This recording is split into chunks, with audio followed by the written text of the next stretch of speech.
Assalamualaikum warahmatullahi wabarakatuh. Perkenalkan, nama saya Gubernur Bakti Sofyan, NPM 1970 64516051. Di sini saya ingin menjawab soal UAS e-Government dan e-Business dari dosen penguji Deni Hidayatullah, MMSI. Soal nomor pertama. 1. Coba saudara sebutkan dan jelaskan bentuk-bentuk dan hubungan bisnis di dalam e-Business, termasuk contoh dari masing-masing. Soal nomor 2. Apa pemahaman Anda mengenai istilah marketplace? Jelaskan dan berikan contohnya. 3. Apa saja tahapan dari evolusi e-bisnis? Jelaskan dan berikan contohnya. 4. Apa perbedaan yang signifikan dari pasar konvensional dan pasar digital? Dan bagaimana analisa saudara prospek keduanya di masa yang akan datang? 5. Apakah yang dimaksud dengan istilah living force dalam dunia bisnis? B. Dalam perkembangan implementasi dari konsep e-bisnis, suatu industri atau negara biasanya sangat dipengaruhi oleh external driving force, penggerak eksternal. Sebutkan dan jelaskan penggerak eksternal tersebut. Jawaban dari nomor 1 yaitu bentuk dan hubungan bisnis di dalam e-business. Business to business, perdagangan antar pelaku usaha bisnis. Jenis e-commerce yang satu ini merupakan yang paling besar karena meliputi transaksi yang dilakukan antar perusahaan atau jenis usaha. B2B adalah transaksi baik secara elektronik maupun fisik antara bisnis yang satu dengan bisnis lainnya. Salah satu contoh mudahnya adalah jika bisnis kita menjadi produsen bahan baku kulit sintetis untuk usaha pembuatan tas dan sepatu. Yang kedua, business to customer, perdagangan antar pelaku usaha bisnis dan konsumen. Business to customer, B2C adalah jenis bisnis e-commerce yang paling umum dan paling dikenal oleh masyarakat. Jika B2B memasarkan barang dan jasa kepada perusahaan lain, maka B2C adalah proses transaksi yang dilakukan antara produsen barang dan jasa langsung kepada konsumen akhir. Contoh bisnis B2C yang cukup populer di Indonesia adalah Lazada, Amazon, eBay, Traveloka, Berrybenka, dan lain sebagainya. Yang ketiga, customer to customer, perdagangan antar konsumen yang satu dengan konsumen lainnya.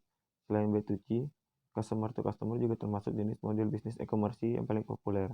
C2C adalah transaksi barang atau jasa yang dilakukan dari konsumen kepada konsumen. C2C terbagi atas dua model, yakni marketplace dan classified. Contoh platform C2C yang sudah terkenal di Indonesia adalah Tokopedia, Bukalapak, Shopee, dan sebagainya. Yang terakhir, customer to business, perdagangan antar konsumen dengan pelaku bisnis atau perusahaan, seperti namanya di dalam jenis e-commerce.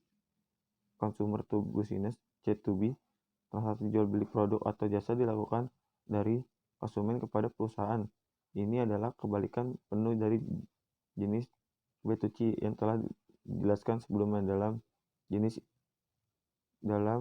ini, individu menawarkan produk atau jasa terhadap perusahaan yang membutuhkan dan siap untuk membelinya. Contoh mudahnya adalah para content writer yang menawarkan kemampuannya untuk menuliskan kepada perusahaan yang membutuhkan. Jawaban nomor 2, marketplace. Apa itu marketplace? Marketplace merupakan tempat jual beli barang grosir maupun eceran melalui internet atau biasa disebut dengan online shop. Fasilitas perdagangan dalam marketplace hanya dari dua arah, yaitu penjual dan pembeli. Konsep kerjanya adalah barang yang diproduksi penjual disediakan dengan dalam marketplace ini yang ditujukan kepada pembeli. Contoh situs e-commerce dengan marketplace yaitu noka.co, joya.co.id, dan lain sebagainya.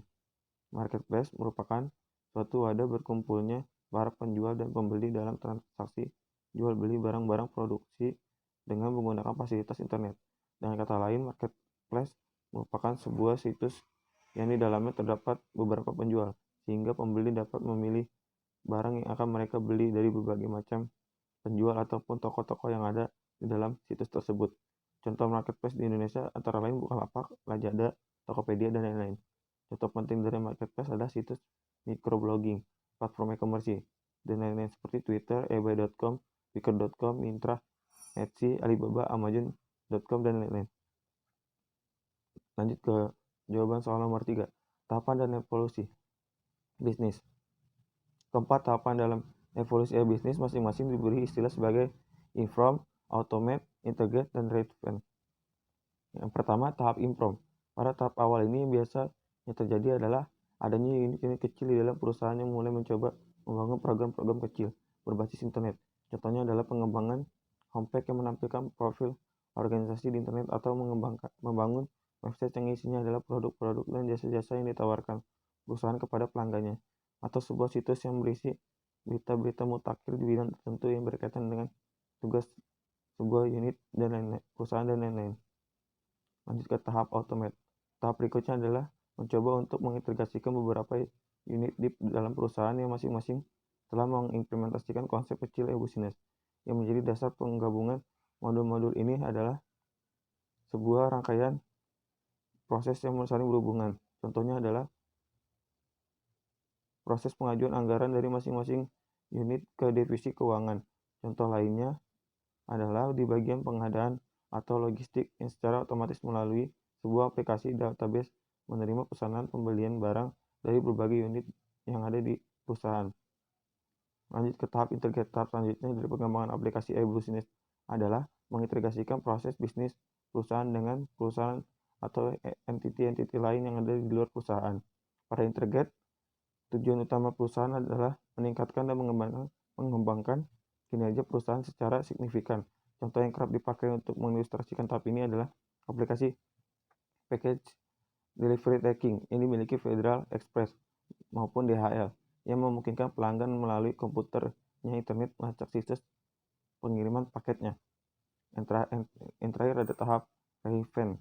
Tahap terakhir di dalam evolusi dinamakan sebagai Reinvent karena perusahaan yang telah memiliki pengalaman sukses menerapkan konsep e-business pada 3 tahap sebelumnya ditantang untuk mendefinisikan ulang mekanisme dan model bisnisnya dengan berpedoman pada peluang-peluang usaha baru yang ditawarkan oleh e-business.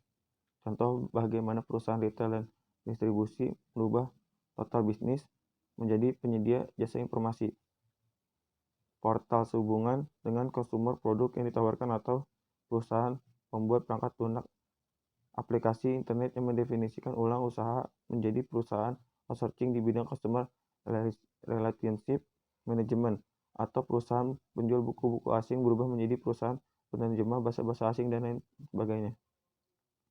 Lanjut ke jawaban soal nomor 4. Perbedaan dari pasar konvensional dan pasar digital. Pasar online tidak terjadi tatap muka antara penjual dan pembeli. Barang dagangannya hanya dapat dilihat melalui foto atau gambar. Pembayaran dilakukan melalui transfer. Barang tidak langsung ada atau tiba saat proses pembayaran selesai. Beda halnya dengan pasar konvensional. Dia terjadi tatap muka antara penjual dan pembeli. Pembeli dapat melihat secara langsung atau menyentuh barang dagangan. Pembayaran dengan uang tunai. Barang langsung dapat dibawa sesudah terjadi proses pembayaran. Lanjut ke jawaban soal nomor 5A. Driving force merupakan kondisi di mana industri harus berubah karena adanya kekuatan penting yang mendorong pelaku industri, pesaing, pelanggan, atau pemasok untuk mengubah tindakan mereka. B. Perkembangan dari implementasi konsep e-business di sebuah industri atau negara sangat ditentukan oleh desain faktor dari luar. External driving force paling tidak ada 4 faktor yang masing-masing customer expansion, competitive imperative, deregulation, and teknologi. Di sini ada customer exploitation. Paradigma baru menekankan pentingnya pelanggan ditempatkan sebagai titik awal atau acuan dari penyusunan konsep bisnis sebuah perusahaan. Dewasa ini, seseorang pelanggan tidak cukup dapat dipuaskan dengan baiknya kualitas sebuah produk yang ditawarkan. Yang kedua ada competitive imperatives. Globalisasi telah membentuk sebuah arena persaingan dunia yang sangat ketat. Hampir semua perusahaan di dunia tidak dapat melakukan kompetisi secara terbuka di lingkungan pasar bebas. Tentu saja hal ini menimbulkan dampak yang sangat besar bagi keberadaan sebuah perusahaan. Pelanggan akan dengan mudah membanding-bandingkan kualitas produk dan pelayanan antar perusahaan dari hari ke hari.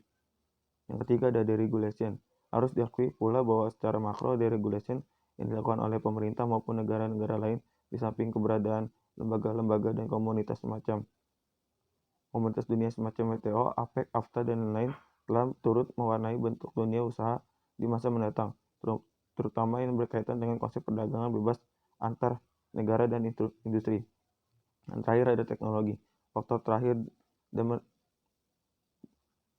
menentukan dalam mengimplementasikan konsep e-business adalah kemajuan teknologi informasi yang didominasi oleh percepatan perkembangan teknologi komputer dan telekomunikasi. Fungsi dari teknologi informasi tidak hanya kritikal bagi perkembangan e-business, enabling function, tetapi justru telah menjadi penggerak dari dimungkinkannya dikembangkan model-model baru yang tidak terpikirkan sebelumnya. Jika dahulu proses digitalisasi entiti fisik hanya berkembang pada aset semacam dokumen, saat ini telah berkembang ke arah media yang lain, seperti gambar 2 dimensi, suara, dan video. Sekian jawaban dari saya, kurang lebihnya mohon maaf. Wabillahi taufik walhidayah. Wassalamualaikum warahmatullahi wabarakatuh.